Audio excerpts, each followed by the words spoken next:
Good evening. Tinood ba nga si Jesus Sabadista? From Jimmy P. Oh, brother friend. Sabadista kuno si Jesus, brother friend. Naman si Stereo sa lilipato niya si E.G. Bohol Alan o si Rogelio Comuneros Argao o si Edwin Isaal.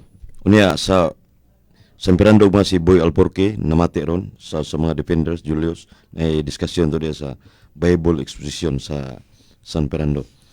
Ang atong ikatubag na si Stereo Rapana nga mo man gibarugan sa mga SDA group church nga founded by Mrs. Ellen Goodwhite nga si Cristo 70 Adventist. With due respect, ilahasan ng pangangkon nga SDA si Ginoong Jesucristo.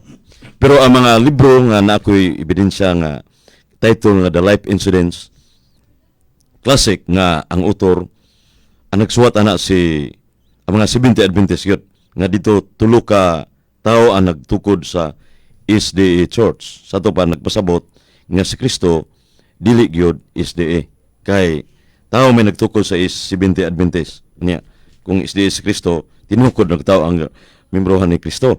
Muna nga si Cristo, diha naman daan sa wala pa ang kining SDA. Kay 18th century pa man ang SDA founded by Mrs. Ellen Goodwhite, James White, o si Joseph Smith. Na dito gyud, 3 recognized co-founders of the 70 Adventist Church. So, nagpasabot nga ang maong Iglesia del Septimo Dia Adventista tinukod lamang og tao o kanang tinukod og tao di na tinuod nga simbahan nga naman tao guna Jeremias 14:9 man cannot save di gin makaluwas mabitaway santo sa SDA nya Salmo 107 verse 1 nisi divinos edificat bonum in banum laborat qui edificant iam.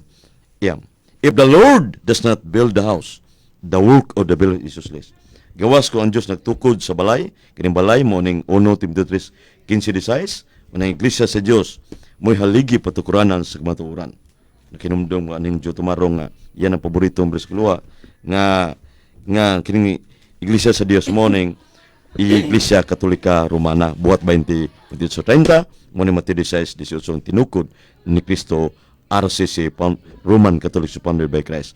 So kanang pangangkon na si Sterole niya, ilaham sana, pero usa ka na ka Paul Stitzing nga si Cristo is the